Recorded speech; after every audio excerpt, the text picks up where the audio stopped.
Bonjour à tous, vous êtes bien dans un nouvel épisode de Vache en Piste Magazine.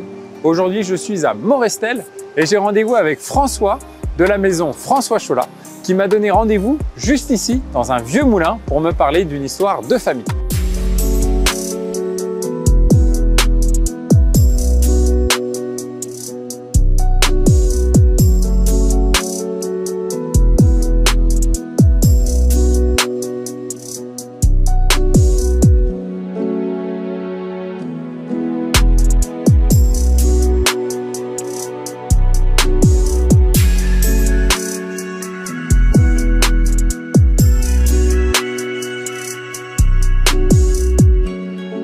Alors François, moi j'avais déjà une première question pour toi.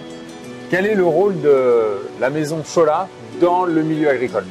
Alors nous, on est vraiment le grand accompagnateur du monde agricole. On va voir l'agriculteur du champ jusqu'à la vache et du champ jusqu'au fournil.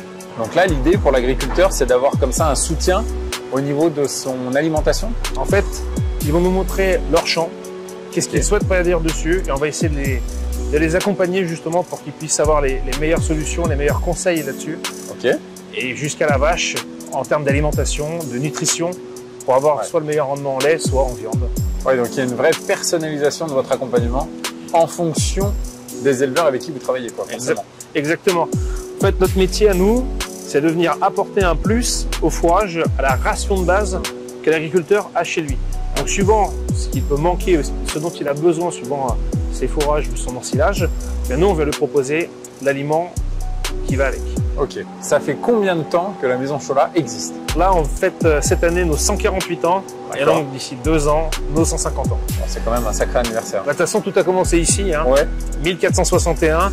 Ma famille est rachetée en 1877. Je fais un peu les calculs, 2027, 150 ans. Faut qu'on s'y prépare. C'est la 6e génération, je crois, c'est ça? 6e, ouais. De François Cholat.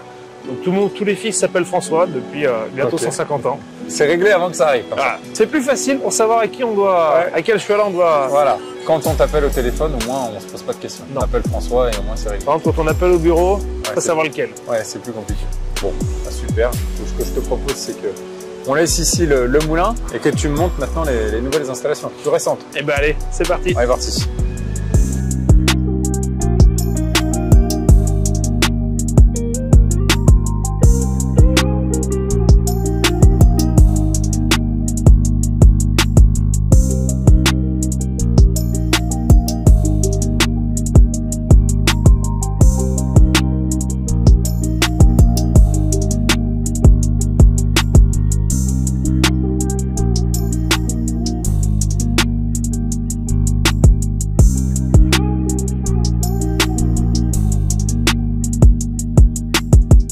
François, on se retrouve ici sur la plateforme d'expédition. Alors avant d'en arriver là, quel a été le chemin? Alors premièrement, on doit recevoir de la matière première. Donc, soit elle peut provenir de nos clients agriculteurs, les céréales notamment, ou d'autres fournisseurs, donc tout ce qui est tourteaux ou minéraux. Ensuite, on a besoin de broyer cette matière première dans une farine un peu grossière. Après, on va faire un mélange, justement suivant les pourcentages de matière première dont on a besoin dans un mélange. Tout ceci va être mélangé dans une mélangeuse, puis être granulé en passant dans une presse pour donner justement la forme du pelet que l'on connaît notamment dans les pelets de bois.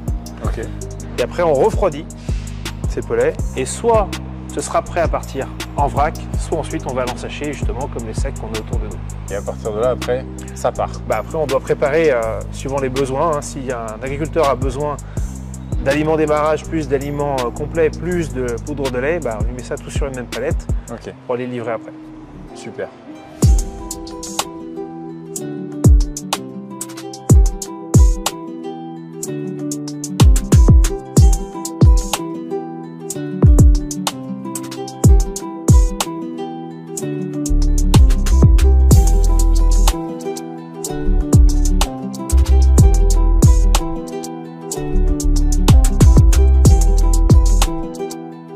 François, vous avez participé, vous, à la première édition de Vache en Piste. Alors, ça a été quoi votre ressenti après ces 4 jours? Le ressenti est simple, événement exceptionnel, avec des éleveurs qui avaient le sourire, qui étaient contents de nous voir, le grand public qui venait comprendre nos métiers, pour lequel on a pu expliquer énormément de choses dans tous nos métiers. Donc, énorme satisfaction. Super, merci beaucoup.